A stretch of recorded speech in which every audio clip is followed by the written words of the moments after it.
20th of July 1969. Apollo 11 blasts off for a manned moon mission. Millions of television viewers all over the world follow the events on their screens. Neil Armstrong becomes the first human to set foot on the moon's surface. He says that's one small step for a man, one giant leap for mankind. One of the most ambitious projects ever staged by man comes to a successful conclusion. The United States of America finally wins the space race. This is certainly more than just a scientific success story during the era of the Cold War. The entire Apollo program was designed to demonstrate America's superiority in the development of intercontinental ballistic missiles as strategic weapons to the ideological opponents in the East. The moon landing. Mankind's greatest achievement had its roots in a small fishing village situated on the northerly coast of an island called Usedom, Peenemünde. It was here that the Nazis set up Hitler's secret weapon plant in great secrecy. It's generally accepted that this was the cradle of all space travel, but the mythos surrounding it all is closely tied to death and destruction.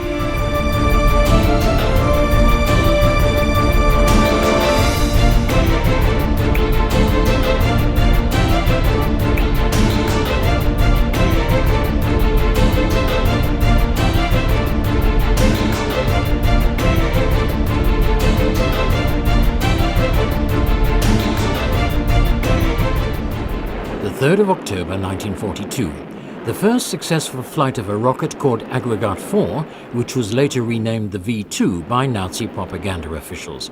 The rocket flies a distance of 147 kilometers and is the first vehicle built by man that manages to fly up through the atmosphere to the borders of space. Although the development work taking place in Peenemünde is strictly for military purposes, research scientist Wernher von Braun is already dreaming of a successful landing on the moon. It was simply a team of scientists working on the idea of flying to the moon, and that was the whole idea. We often went sailing together. It was possibly the month before the big attack on Peenemünde. That means the end of July 1943. It was wonderful sailing weather, the famous northeasterly wind you get on the Baltic Sea. We wanted to sail to a small island called Oya, which lies off Usedom. The wind slowly died away. It was a day when it remained light until a very late hour. There was a full moon. Wernher von Braun said, "We've got to go there." I said, "With this wind, we won't get to the island of Oya." Then he said, "No, not the island, I mean the moon." My reply was, "It's all a question of time and money." His reply was, "What do you estimate it will cost and how long would one need?" We then began to do our sums for a simplified model. I wanted to know, should it be manned or unmanned flight to the moon? His answer was manned. And how many? 2. I said, they have to be able to come back down. Von Braun said 3 tons. My next question was, if the Aggregat 4 is the only rocket available, how big can the payload be? At the moment it's 7%, but we can get it up to 10 or 12%. We continued to do our sums, and then I told him my thoughts. We should use a hydrochloric acid propulsion unit while the specific thrust is less, but the specific weight is more and produces more performance than an oxygen unit.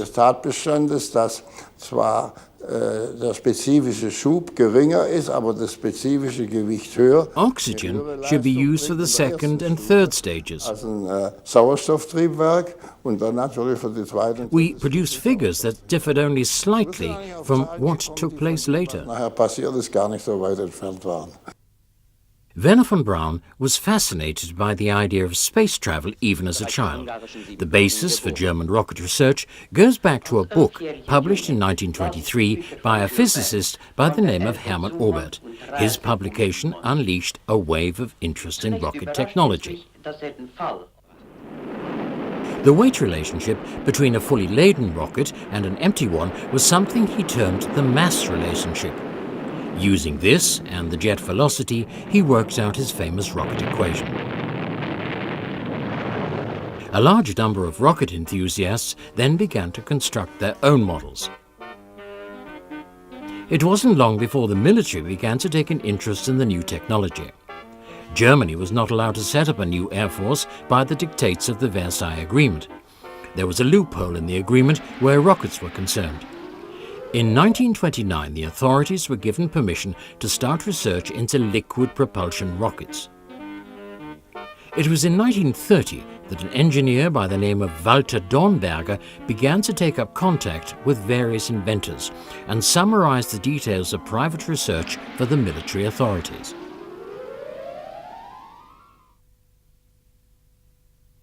Zu Ende des Ersten Weltkrieges war es den Deutschen. At the end of the First World War, the German military leaders were forbidden to construct artillery pieces with a range of more than 35 kilometers. Durch Artillerie zu realisieren.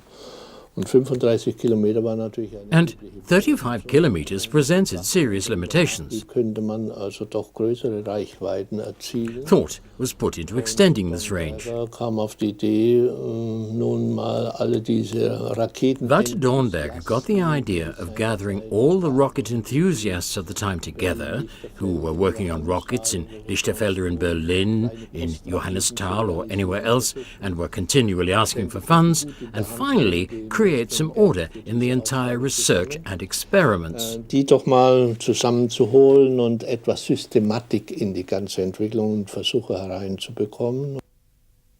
It was on the 27th of September 1930 that Rudolf Nebel and Klaus Riedel opened a private rocket test ground in Rhein-Eckendorf in Berlin with secret financial support from the military. A short while later, they were joined by a student of physics by the name of Wernher von Braun. Rudolf Nebel staged an unsuccessful rocket demonstration on the 22nd of June 1932, which prompted the authorities to set up their own research under Walter Dornberger. Wernher von Braun took the initiative and asked for a meeting with Colonel Becker to offer his services. The net result was an offer to cooperate. Von Braun, driven by faith in his dreams, fell into the clutches of the military authorities. He was later to say that only the financial support and the test areas controlled by the chiefs of staff presented a practical start towards the goal of space travel. In Germany, the National Socialists seize power.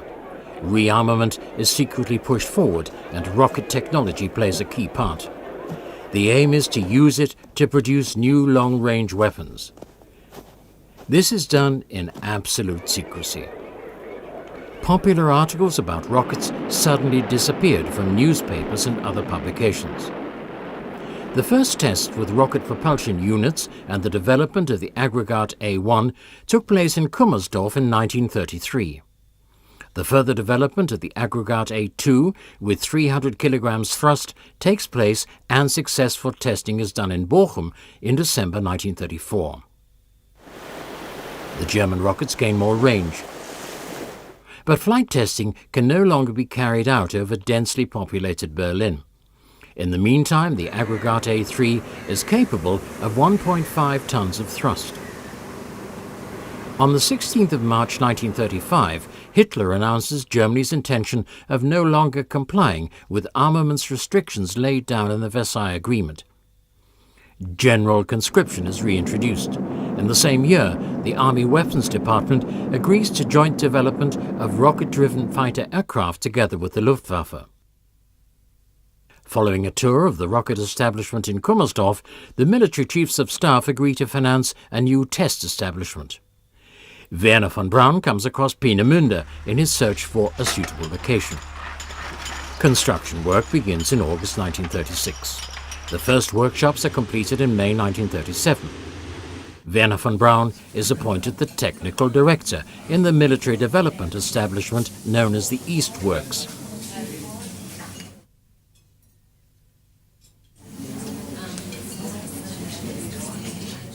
The first housing on a residential estate called Karlshagen can be occupied in July 1937.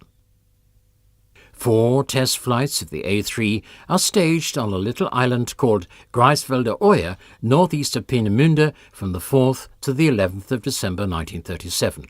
They were not successful due to control problems. Administrative organization between the Army Weapons Department and the Luftwaffe Research Establishment is officially separated on the 1st of April 1938. A test series with A-5 rockets is carried out in summer. Ranges of up to 18 kilometers and up to 12 kilometers height are achieved. At the same time, the first rocket-driven aircraft in the world, the Heinkel HE-176, is flown in Peenemünde. Later, the Me-163 rocket-driven fighter undergoes testing and becomes the first fighter of its kind to go into series production. The Aggregat 4 is still in the test stages, but an order was given to construct facilities for series production on the 21st of November 1938. Planning work for the South Works starts in January 1938. The restricted area on the island of Usedom is expanded to include Sempin and Wolgast. Die Kontrolle fing also in Zinnowitz schon an. The first control point was in Zinnowitz. Then came 14 miles of works railway line to the works itself. There was a main control point here and lots of fences. Zum Beispiel musste man eine Plakette. You had to wear a badge when working. They were issued in various colors and designs. Each section of the works had its own badge. In verschiedenen Ausführungen.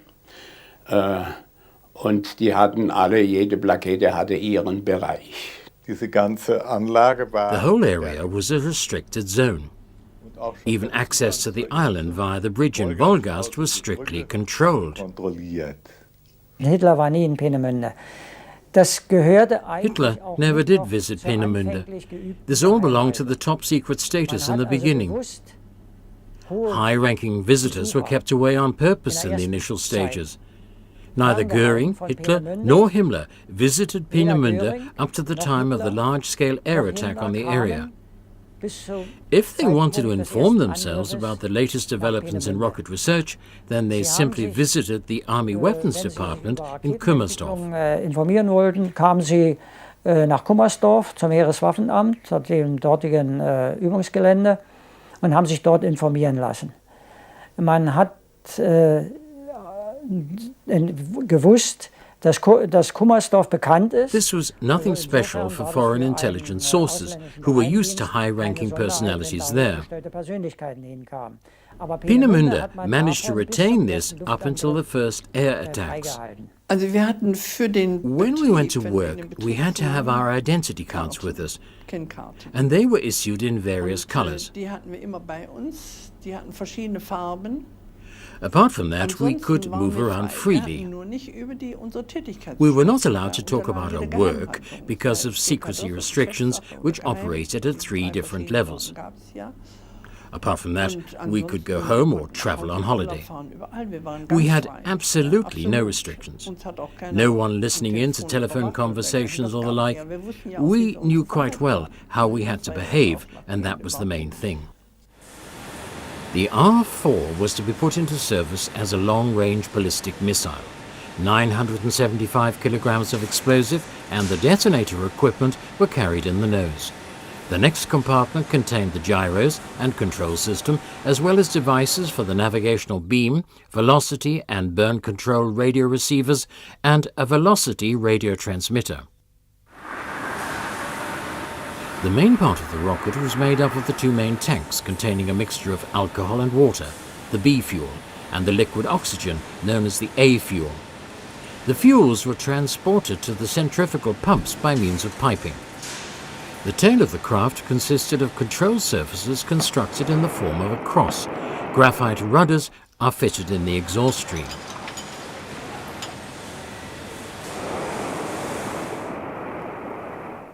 The alcohol fuel was forced into the combustion chamber via 8 injectors. Oxygen was also fed in. The high-pressure pumps were steam-driven, and this was created by hydrogen superoxide and potassium permanganate, known as the T and Z substances. The oxygen and alcohol were mixed in the combustion chamber and burnt at a temperature of 2,700 degrees Celsius. This unit produced 25.4 tons of thrust. The aerodynamic rudders on the control surfaces, together with the graphite rudders in the propulsion exhaust, kept the missile on a stable course. Flight control commands were passed on to the rudders via servo motors. The exact flight distance was controlled by the speed and duration of the motor burn. The rocket unit was switched off once the missile had reached its terminal velocity. From this point onwards, the missile flew ballistically at a speed of 5,500 kilometers per hour.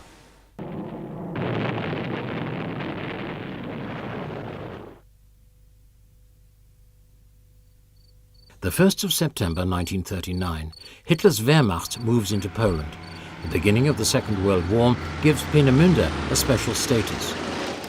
The Army Supreme Commander, von Brauchitsch, orders the A4 to be ready for series production by 1941. The first testing of the Aggregat 4 propulsion unit takes place on the 21st of March 1940 and produces 25 tons of thrust.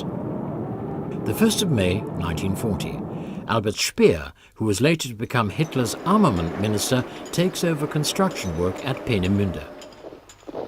The war begins to expand. On the 10th of May 1940, German troops occupy northern France and the Atlantic coastal regions. It's from here that flying bombs and rockets will eventually be launched against England. On the 29th of July 1940, the first steps in planning to produce a two-stage intercontinental rocket which can reach New York are carried out in Peenemünde. The so-called Aggregat 9/10 with its two stages is designed to be taken to a height of 190 kilometers by the A-10 starter rocket before separation takes place.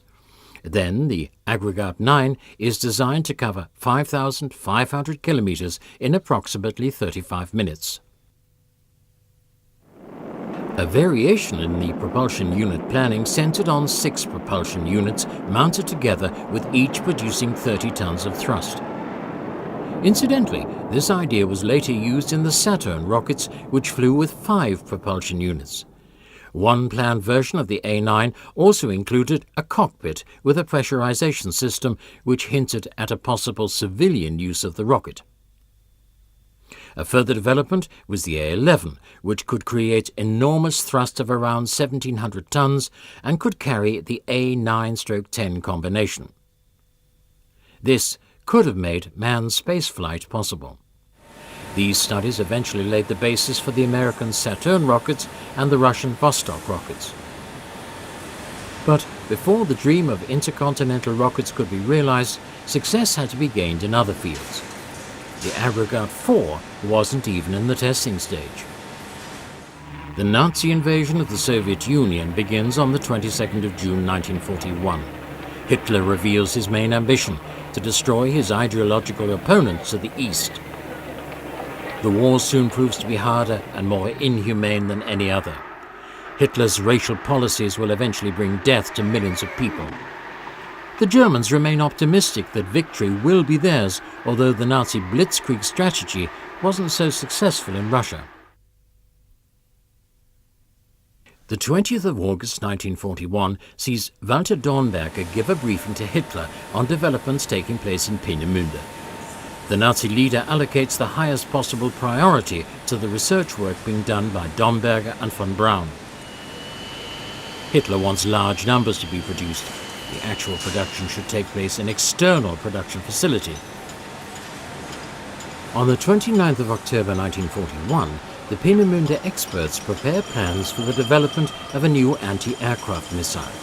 Later, on the 18th of September 1942, the German Army and Luftwaffe agree on joint development of an anti-aircraft missile, which is later further developed in 1943 under the name of C-2 or Waterfall. But the first test start of the Waterfall missile only takes place in Peenemünde on the 29th of February 1944. This weapon is actually a much smaller version of the A4. Because the carousel infrared target mechanism fails to be ready on time, and because the ground-to-air missile is too expensive, the experts develop a cheap version called the Typhoon in 1944. This weapon is designed to be fired in salvos. The Butterfly remote-controlled anti-aircraft missile, the HS-117, is even able to fly a curve almost up to 360 degrees. Another remote-controlled anti-aircraft missile called Enzian is also developed in sub- and supersonic version. The Enzian E5 was later to become the basis for the NATO Hawk missile. Und da hat's dann auch nachher, And then, later on, when everything was ready, there was more disagreement about whether the armed forces should use their weapon or not. Oder nicht, oder ob man das mit den Jägern macht. Whether fighters should be used to counter enemy aircraft. Sich lange die These, die feindlichen Flugzeuge bekämpfen unsere Jäger. Das war The German Aviation Ministry clung to this point of view for a long period. Vorstellung der entsprechenden Leute gewesen. Und die Durchsetzung. It took a long time to force the idea of anti-aircraft rockets through. When it was finally achieved, it was all too late. Nachher zu spät. It was in November 1941 that Army Command began to cover the growing personnel deficit of the Northern Research Command establishment. Technicians taken from Army units were sent to Peenemünde on the basis of their suitability according to their civilian occupations. Man hat also Fachleute. They took specialists from differing fields from the units. Engineers with degrees and others. It was all rather grotesque. For instance, there was Dr. Someone or other who was a corporal, and another technical draftsman who was a sergeant major. Feldwebel oder Hauptfeldwebel. They worked in the drawing offices and laboratories, but military rules had to be observed outside. Gearbeitet und außerhalb musste dann stramm gegrüßt werden, nicht wahr? Aber es ging. But it all worked. I didn't hear about any difficulties. Große Schwierigkeiten erfahren. On the 25th of February 1942, the first test version of the A4 is put on test on stand number 7. But the rocket is destroyed during firing tests.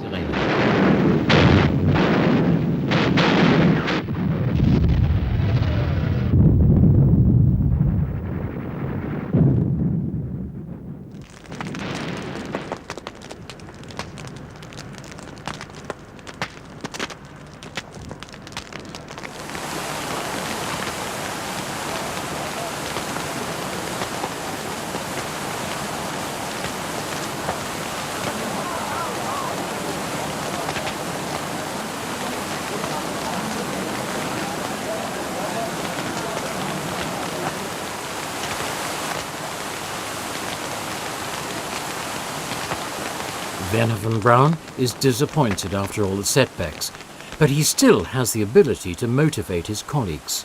Vergesse nie, wenn mal so ein Fehlstart war. I will never forget what happened when a start failed and he came back from test stand 7. He was so depressed. He had various expressions to show his feelings because he couldn't understand it. Konnte das nicht begreifen. Und dann waren Nachweise. Sometimes it could be proven to be a material fault or even sabotage. Unter Umständen auch auf Sabotage zurückzuführen und dergleichen mehr. Von Braun was a young scientist, and I came from industry where we had few academics. Akademiker, bei der D-Mark ganz selten. Und hier kamen mir Leute entgegen, die These were people with completely different structures, who could infuse people with their enthusiasm. Menschen zur Arbeit begeistern konnten. Wogegen man Where I came from, you did your work without much enthusiasm. in dem Sinne. Und da kann ich mich schon gut I remember him well. Blue eyes, blonde, and always a smile on his face. He was a good-looking fellow, no doubt about that. sah schon gut aus, ohne Zweifel. Der Braun war ein überaus sympathischer. Von Braun was very likable. There was no dark side to him. Kein Dünkel und gar nichts. Das hat sich auch noch später nach Jahren 10 years after the end of the war, I wrote and asked him for a reference, which he answered in a very nice way. Geantwortet und so weiter. Nach 10 Jahren nach Schluss. He was a kind person. Menschlich war er hervorragend. Das Flugbuch von Wernher von Braun zu My führen. job was to keep Wernher von Braun's flight log up to date. I was often in his outer office. Also ich bin dort außen eingegangen im Vorzimmer. Man konnte mit ihm He was a good type. Pferde stehlen. Ja, also das war schon. Und ich bin auch noch, dann kam später. Then his brother Magnus von Braun, a sergeant major, was posted to Peenemünde, and I also flew with him on many occasions. Mit dem bin ich auch noch viel geflogen. The gyro control systems on the A4 were modified to improve the flight path. The rudders in the exhaust stream were designed to counter drift due to side winds. The technicians worked furiously on the problem. Wenn nun dieses System, nehmen Sie das. You could compare the system to a beer bottle. Bierflasche. Ja. The rocket, a beer bottle in this case, stands there and the start begins. Ne? Und jetzt wird die gestartet. Thrust is generated Und also Schub, and up it jetzt goes. hebt die ab. Ne? Und die Kreise, If it starts die to so fall rum und one so way rumfallen, or wo another, die verbringen, the gyros give a command to counter this with rudder movement. Strahlruder und dann drückt es so, das ist It's like balancing a broom handle on one finger. Finger jonglieren so, ne? So müssen Sie sich das vorstellen. Ne? Und das ganze The whole system is all right alles in until you have a Ordnung. wind problem. Nur, wenn jetzt durch Wind das When the ganze wind System wants to blow the whole system away, dann the dreht gyroscopes er can't davon help. nichts. This is why the guide beam and plane of flight Das wurde reference were mit dem introduced. Leitstrahl. Deswegen in die Leitebene. The first successful start came on the 3rd of October 1942. As Colonel Walter Dornberger said during a small celebration later on in the evening, "We have reached out to space with our rockets, and for the first time we've used space as a bridge between 2 points on the Earth. We've now proved that rocket propulsion units are suitable for space travel." This, the 3rd of October 1942, is the first day of a new era in transport technology. It's the beginning of spaceship travel. From the many developments that took place in Peenemünde that were before their times, it's worth mentioning the remote-controlled HS-293 glider bomb. It was released from a carrier aircraft at a distance of 18 miles and was able to hit a target 4 meters by 4 meters exactly. Die hatte ein Gewicht von 980 The weapon weighed Kilogramm, 980 kilograms plus or minus 15 kilograms. The wingspan was 3.12 meters and its length tended to differ according to its equipment. The first ones were longer and had weights for trimming in the nose. Later models didn't have this. Then the weights were put in the tail. A number of modifications were made, for example the television camera bomb. The camera was mounted on the nose so the carrier plane pilot who dropped the weapon in the first place could monitor the bomb's flight. Die Entwicklung der HS-293, die lief eigentlich schon darauf hinaus aus dem sogenannten Spanienkrieg. The development of the HS-293 was based on experience gathered during the Spanish Civil War, when pilots found it was difficult to hit targets exactly with normal bombs. The idea here was to have a bomb that could hit a target exactly. The HS-293 was released about 18 kilometers from the target, which meant the carrier plane did not have to fly through anti-aircraft fire. Exact control was done with equipment mounted in the cockpit. The bomb's course was followed visually and was remote controlled. 5 magnesium flares were mounted on the tail of the bomb, which helped the crew to hit the target. Nach Sicht. Das heißt also, am Heck dieser Bombe waren Leuchtraketen dran, das waren 5 Magnesiumfackel, die waren bei tagsüber dran. Und dieses Magnesiumlicht zielte jetzt dieser Bombenschütze auf jetzt zog er auf den Punkt drauf, wo es hinfliegen sollte. This is the aerial from there to there. This is the aerial adapter, and at this point the bomb was supplied with heated air from the Dornier 217 or another carrier aircraft. Yes, the bomb was preheated during its flight. Während des Fluges wurde die vorgeheizt noch. Da gingen die Warmluft von den Motoren, von der Do-217 oder Trägerflugzeug, ging hier rein, damit die Wärme reinkam. These are the flares. You can see something red up here. This was designed for nighttime conditions. It was a 250-watt red bulb, because the flares tended to dazzle at night. That was all you could see in the darkness. Dann waren nachts waren die Fackeln nicht zu sehen, sondern da war nur dieses rote Licht zu sehen. Das war rubinrotes Glas hier oben drin. This is the self-destruction device, which was connected via a hook to the carrier plane. Now the hook ripped off on release and meant that the receiver and other secret equipment were destroyed, regardless of where the weapon landed. Und die ganzen geheimen Dinge davon nochmal zerstört wurden. This was used to tune into the correct channel for the carrier aircraft. We had 18 channels, which meant 18 planes could fly on a bombing operation at one time. There was no radio interference. And all this at a distance of 18 kilometers from the target. The Americans still can't do this exactly, even today. The Fritz X bomb was even easier to operate for many bomb aimers than the remote-controlled HS-293. The bomb fell in the direction of the target without any propulsion unit. Bomb aimers had 30 seconds from the time the bomb left the bomb bay to modify their aim.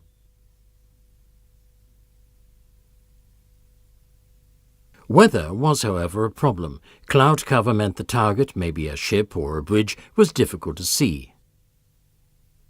Zum Beispiel war diese nachgelenkte Fallbombe Fritz X. The Fritz X bomb was steerable. It could be released with special equipment or as a normal bomb from a height of 6,000 to 8,000 meters. Aus etwa 6.000 bis 8.000 Meter abgeworfen wurde. The weapon was designed to destroy special armor-plated targets at sea in the main. Seeziele hauptsächlich zu zerstören. The most spectacular success of the Fritz X weapon was the sinking of the Roma, a fairly modern Italian battleship, on the 9th of September 1943. It was with the Italian fleet on their way to La Spezia to join forces with the wartime allies. Wir sind auf Punktziele, also Punktzielangriffe, sind wir damit übergegangen. We changed over to precision bombing. Fall, was die Fernlenkkörper betrifft, speziell HS-293. We used the HS-293 and the Fritz X to achieve this. Versucht in die Tat umzusetzen. At the beginning of June 1942, the Fiesler Works began the construction of a flying bomb. The development of this project, known as the FI-103, which was later renamed the V-1, only took 6 months. Christmas Eve 1942 saw the start of testing in Peenemünde. A V-1 only cost 3,500 Reichsmarks, which was about a tenth of the cost of a V-2. The way a V-1 functioned was relatively simple. The exact distance to the target was set on a counter. A propeller on the nose measured the distance flown. Once the target was reached, say the centre of London, the mechanism shut the motor down and set the elevator to dive. The start was complicated because a 55-metre-long tilted ramp was needed as a catapult. A steam-driven piston was used to accelerate the craft up to an initial speed of 320 km per hour, then the pulse jet engine cut in. The V-1 needed 22 minutes at a speed of 600 to 650 km per hour to reach London. The accuracy was give or take 15 kilometers. Military targets, which German dive bombers normally attacked, could not be destroyed using the V-1.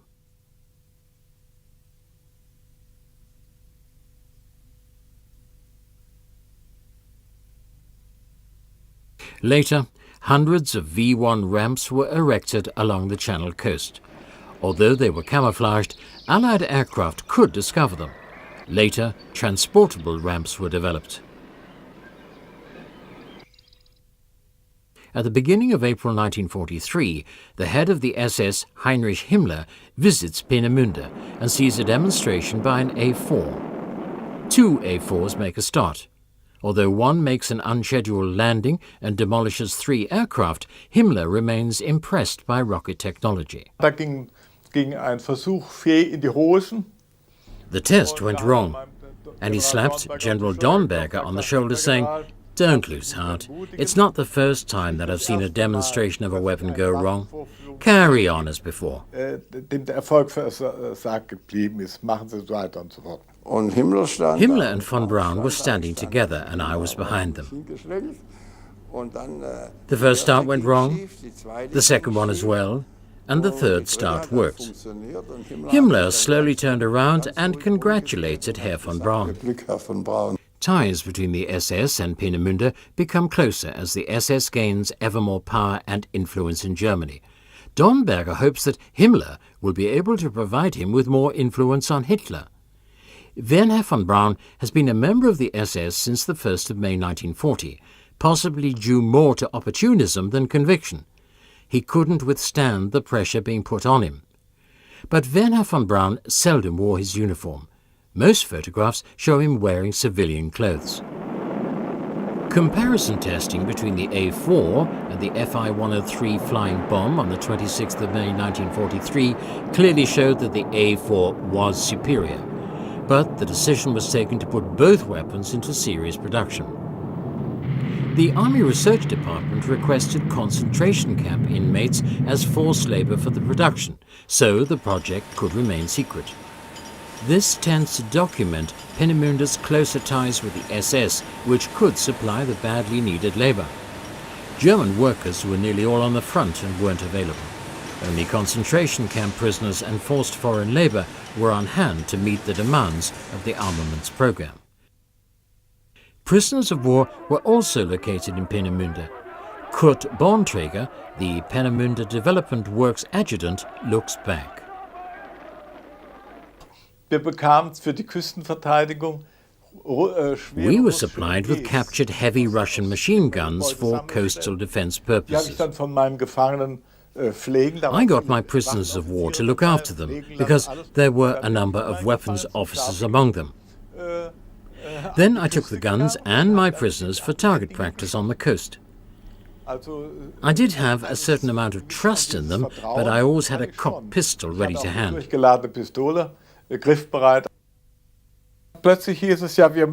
Suddenly came the call for more people. We needed labor. Then someone had the idea to use Russian prisoners of war.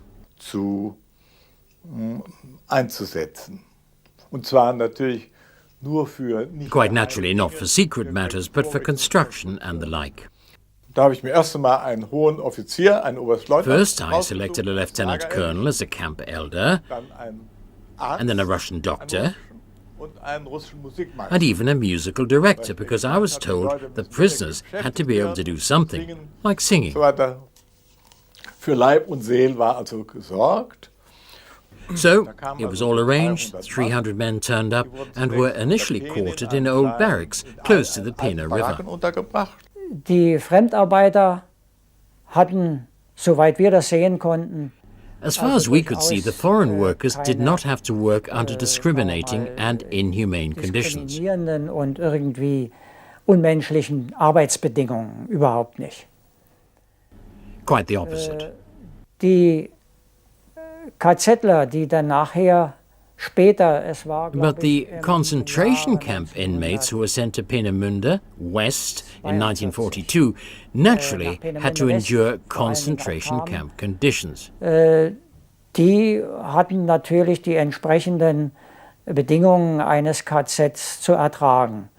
Und die Kapos, die also die Züge, The capos, prisoners in charge of work details, etc., who monitored the trains coming into Peenemünde, inflicted hard discipline on the men, and that was clear to see. Und hartes Regiment. Das war durchaus zu sehen. Aber es war auch so, But the camp inmates also worked in workshops and in the outer buildings of the various technical groups in the W21 administrative building. einzelnen Fachgruppen in dem Verwaltungsgebäude wie 21 tätig, haben da Hauspost verteilt und herumgetragen. They used to distribute the post. Sie wurden auch bei During air Fliegerangriffen raids, they were allowed in den into the Hochbunker main mit bunker. hineingenommen, nicht? Also das This war has also auch been documented. festzuhalten. They were Sie waren not also left nicht irgendwie outside, but draußen enjoyed the security gelassen of the worden bunker. Oder, sondern die kamen auch den Schutz des Hochbunkers in Anspruch nehmen können, zu deren Verwirklichung sie ja letzten Endes auch in großem Maße beigetragen haben. Sie haben ja auch Fachkräfte. Their ranks und also Maurer included gehabt, specialists in and ihren bricklayers. Reihen, und die haben dann auch bei der Erstellung They des also helped to Hochbunkers construct the main speziell bunker in für Peenemünde Peenemünde West, which der was beim not ersten available Angriff during the nach first Wichtiger attack. stand, beim zweiten Angriff nachher auch in wesentlicher Form mitgeholfen.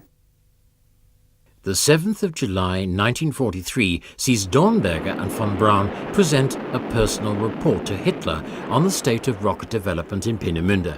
Hitler gives the A4 program top priority status.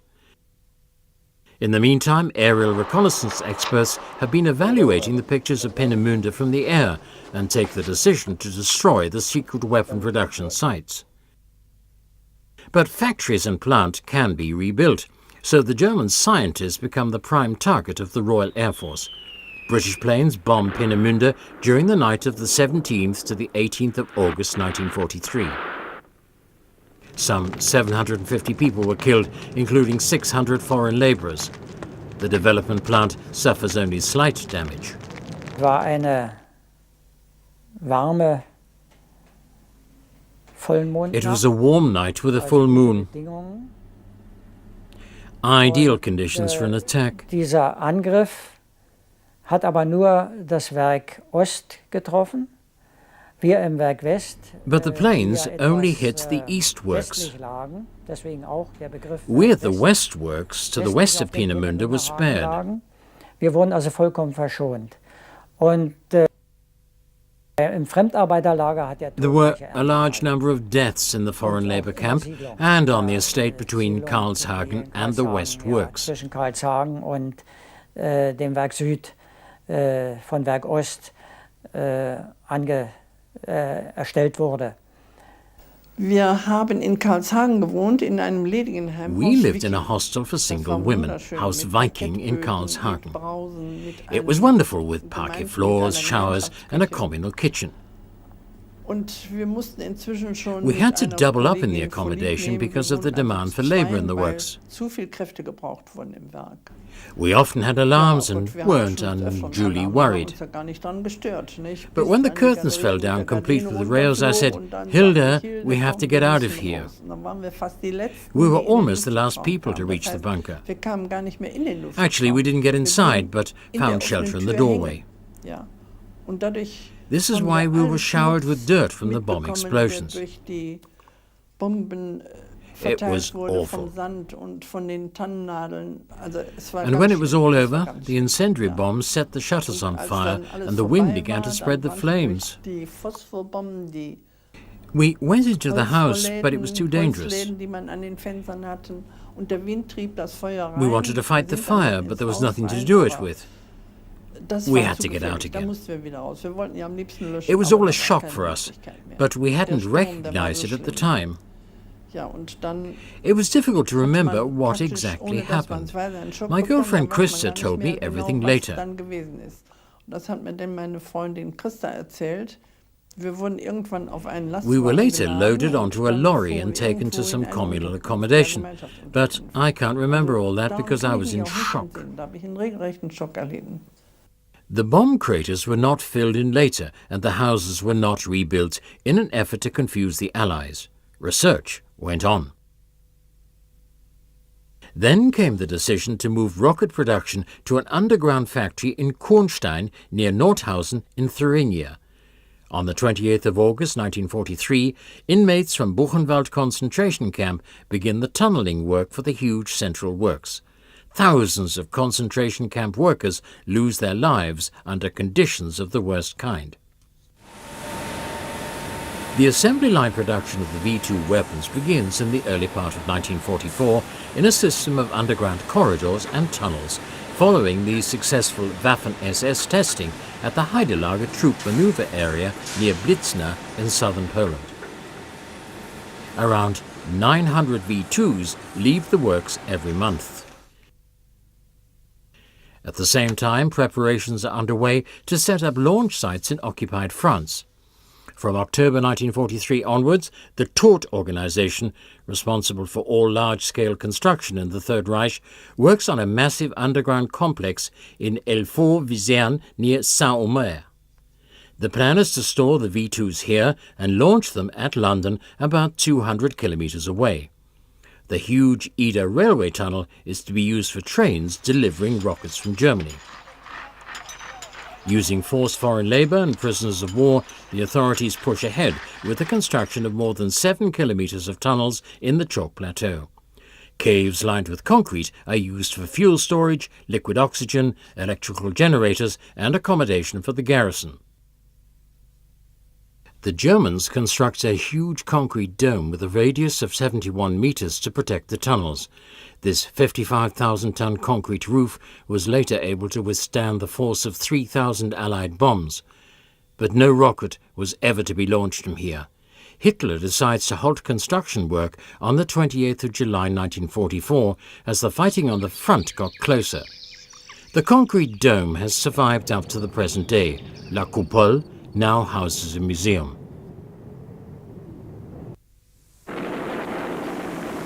The first massive attacks on England using the flying bombs launched from the Western Front came about 1 week after the Allied landings in Normandy, D-Day, on the 15th of June 1944. The German propaganda people described the V-1 as a revenge weapon for the bombing raids on German cities. The required reaction took place. The indiscriminate explosions caused by the flying bombs instilled fear in the hearts of the general public. The losses were not particularly high, but the effect was.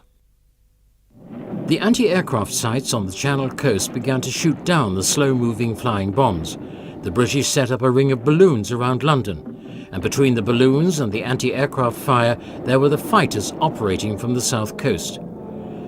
The British defence begins to take effect. From the 100 V1s fired on one day, fewer than 25% reach their target. The V1 offensive against London comes to an end on the 1st of September 1944. A total of 6,000 people lost their lives.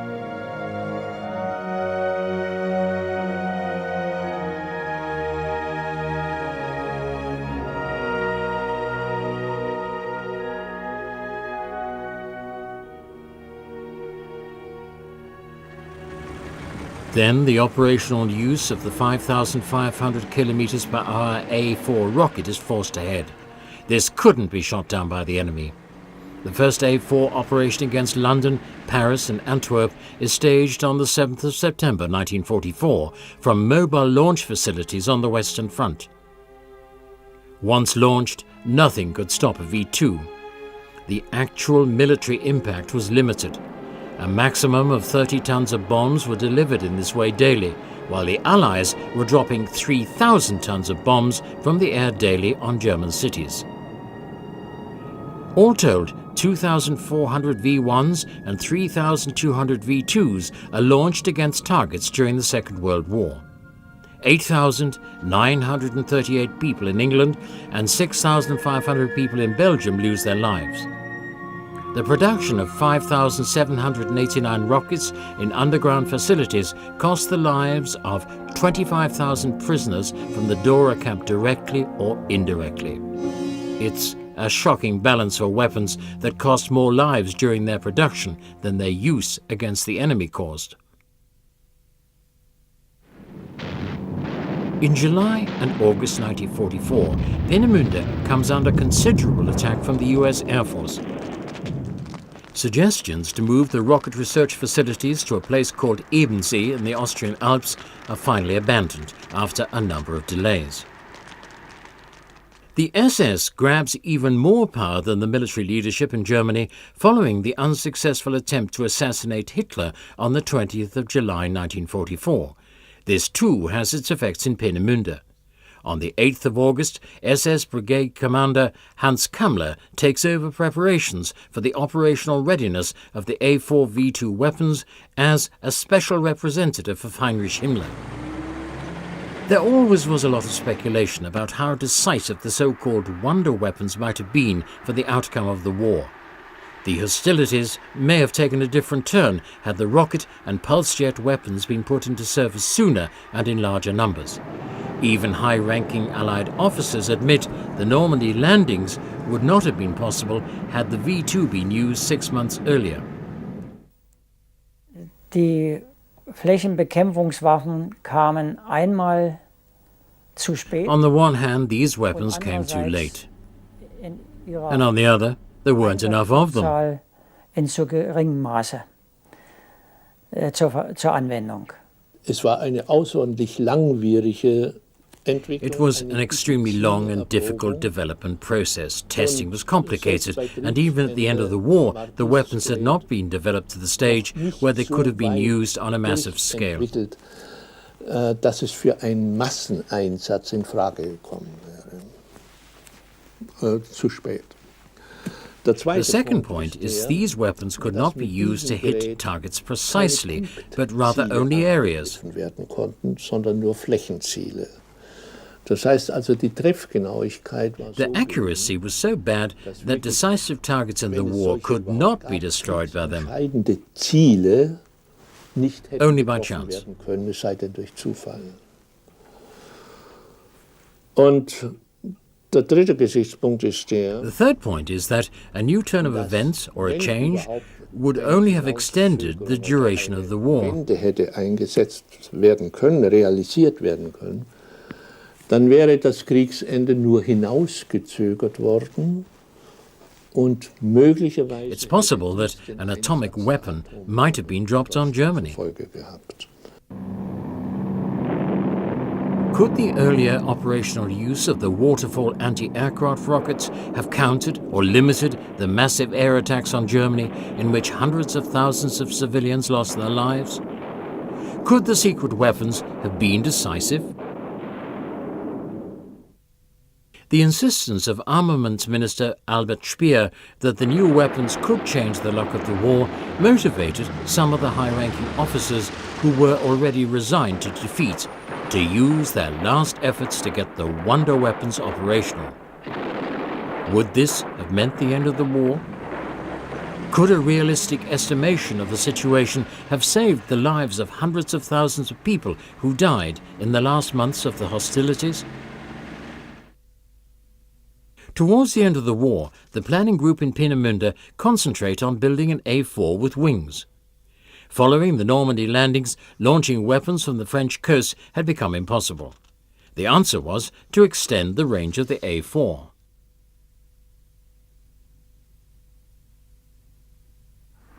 The idea was to use the wings to create a non-powered glide when the vehicle re-entered the denser layers of air. But tests with the A4 ended in failure in January 1945. A 750-kilometer range was out of the question, and the project was shelved.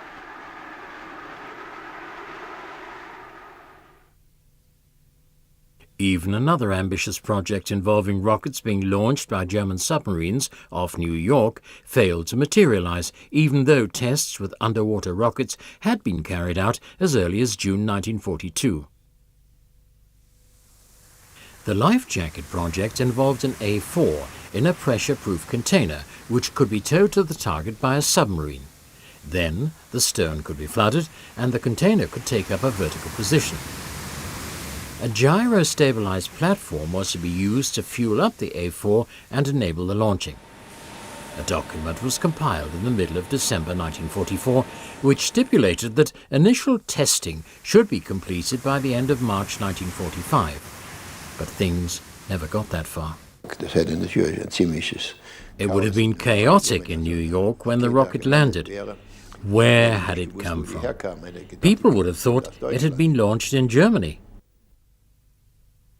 The Reichenberg unit, which was a manned V1, also failed to get into operation. Hitler had only passed this suicide project much against his will.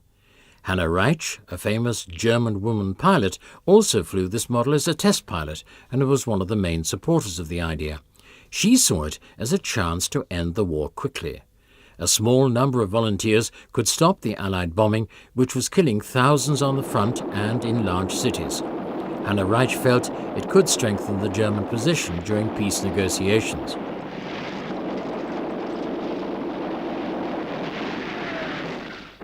The Russian front begins to get closer and closer. It was on the 31st of January 1945 that the SS officer responsible for the rocket projects ordered the evacuation of Peenemünde to Bleicherode in the Harz Mountains. The evacuation began on the 17th of February. Everything that couldn't be transported was destroyed. Von Braun managed to smuggle the majority of important technical documents to a disused mine in the Harz area.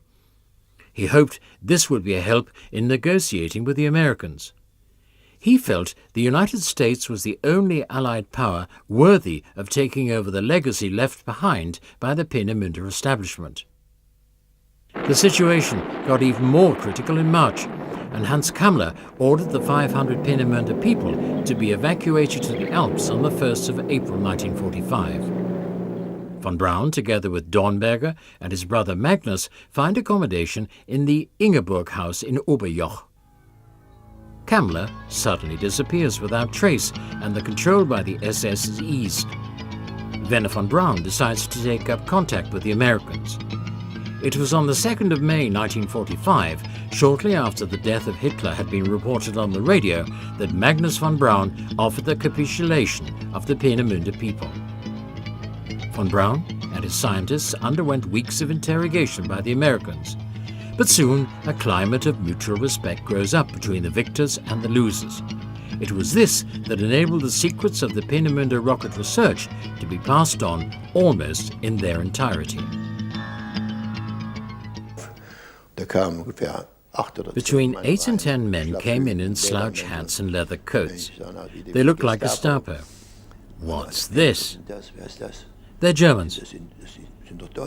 You speak German, so go over to them. So I went over and introduced myself.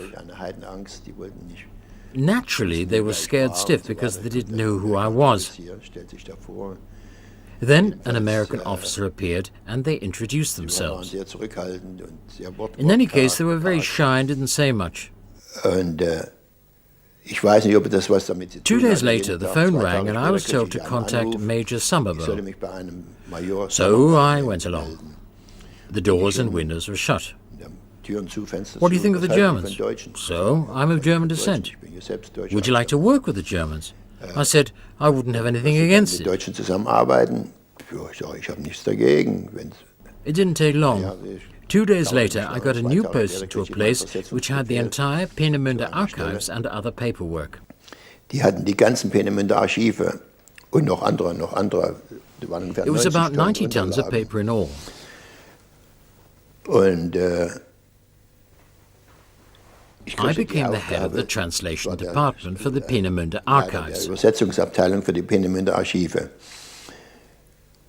Und die Sache war die, the German scientists were all in Fort Bliss in El Paso in Texas, but we didn't want to bring the paperwork together with the people who were still technically our enemies, because things could be destroyed or disappear. dass sie vielleicht die Unterlagen vernichten könnten oder irgendwie verschwinden lassen könnten. As a result, we always had people working on various construction sections who were taken to Aberdeen from Fort Bliss. Nach Aberdeen gebracht. When the work was done, they returned to El Paso, and the next group turned up in Aberdeen. Ging die wieder zurück nach El Paso und dann die nächste Baugruppe kam nach It was all very interesting, but we didn't have much idea because the Germans were 10 or 15 years ahead of us in rocket research. The enormous transfer of technology within the framework of Operation Paperclip gave the Americans a huge advantage in rocket and jet propulsion technology. Cautious American estimates say Washington managed to save about $2 billion by utilizing the know-how.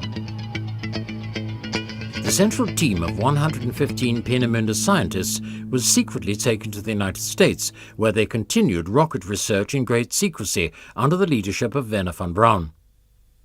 On the 16th of April 1946, the first V-2 captured by the Americans is launched from White Sands, a test range lying north of El Paso. A total of 70 starts took place up to 1952.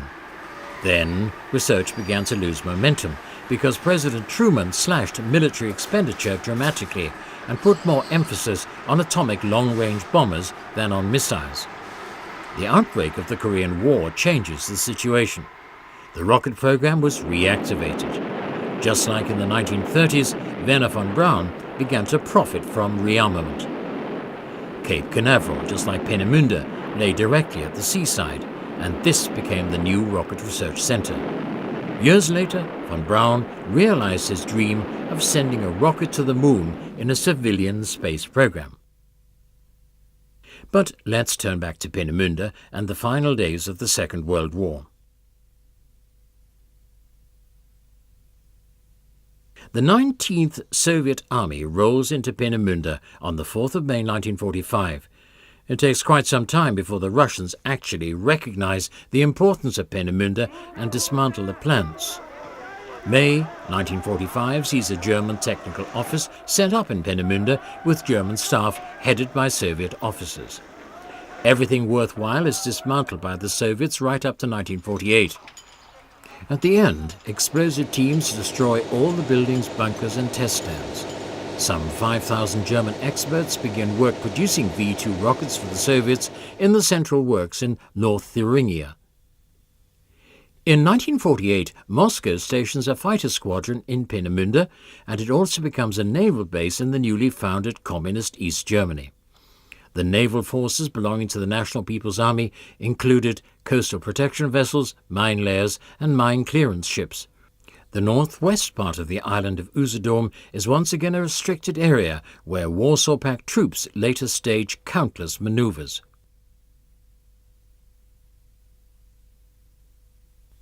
These days, a small missile ship, the Tarantul-1, and the U-461, a Russian cruise missile launching submarine, are in the harbour. These relics from the Cold War can be visited by the general public. The end of the 1950s sees the Russian Air Force withdraw from the area. The Heinrich Rau, or No. 9 Squadron, is relocated from Drewitz to Peenemünde. At the start of the 1970s, the East Germans build bunkers to protect their military jets. Today, one can view the old NVA planes, including the famous MiG fighters. There's not much left to see of the old Army Weapons Department or the Luftwaffe testing establishment. The best exhibition in the historic Technical Information Center can be visited in the bunker. A full-size model of the Aggregat 4 stands in front to attract tourists. Peenemünde is developing into a real tourist attraction. And apart from all the interest in rocket technology, it's still a place offering unspoiled nature and cultural events.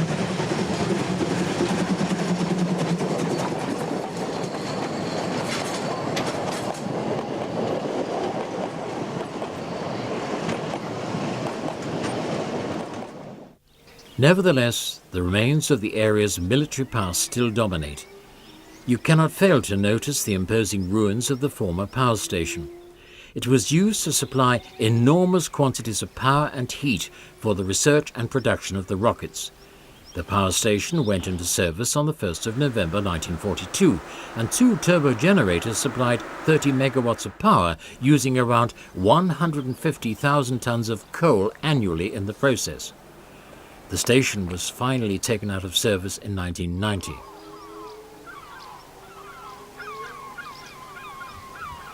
Crane facilities built in 1942 stand next to the power stations. Ships lying at anchor in the harbour could unload their cargoes directly.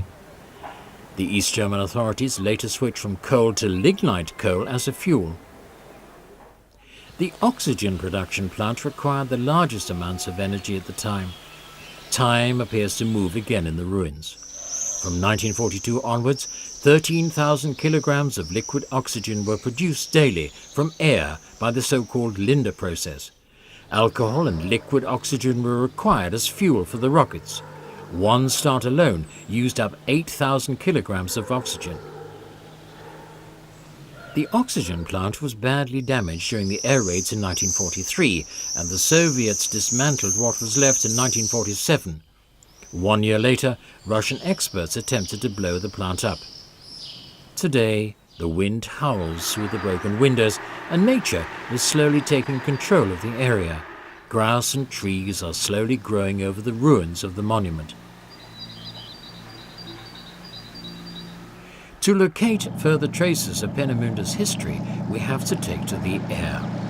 From here, one can clearly see what is left of a number of test and research areas, blown-up rocket bunkers and observation stands, earth walls and ditches for cables. Cows graze in between all this. There's a marsh biotope where test stand number 7 used to be. Just the same, the original shape and extent of the installations can still be seen. It was here that the Aggregat 4 or V2 rockets were tested. It was from here, a rather featureless place, that the largest rocket in the world blasted off on the 3rd of October 1942 to touch the limits of outer space. A dark shadow still hangs over Peenemunde's past because of the deaths of thousands of prisoners of war, foreign and forced labor, and concentration camp inmates. But one is reminded of the victims here, and Peenemunde wants to be seen as a monument to peace and humanitarian thought. The rockets, apart from the atomic bomb, were the most far-reaching technical achievements of World War II. Peenemunde should stand as a symbol of humanity's aim of dedicating future scientific achievements to civilian and humane aims. Large areas around Peenemunde are still strewn with dangerous old bombs, mines and shells, even though they look so harmless from the air. The public is not allowed to go here, even though curious visitors and local souvenir hunters often try to get in. Peenemunde is and will remain a myth. Even though the military were the motivating forces behind the construction of rockets, it was the men and women, together with Wernher von Braun, who made the dream of flying to the moon possible and laid the basis down for manned space travel.